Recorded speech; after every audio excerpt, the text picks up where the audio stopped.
High, আজকে যাব আমি আমার গ্রামের বাড়ি। চলো ঝটপট রেডি হয়ে নিই।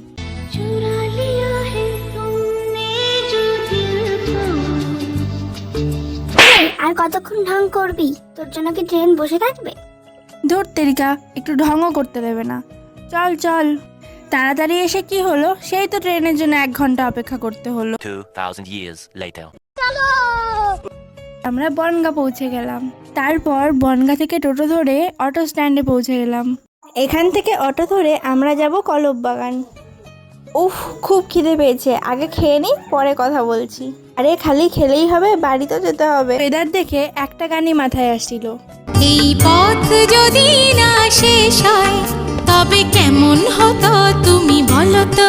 পথ না শেষ হলে তুই গরমে ঝলসে যাবি। অনেক যুদ্ধের পর বাড়ি এসে পৌঁছালাম। কি দেখছো এখনো? এখন আমি খুব ক্লান্ত। পরের ভিডিওতে দেখা হচ্ছে, বাই।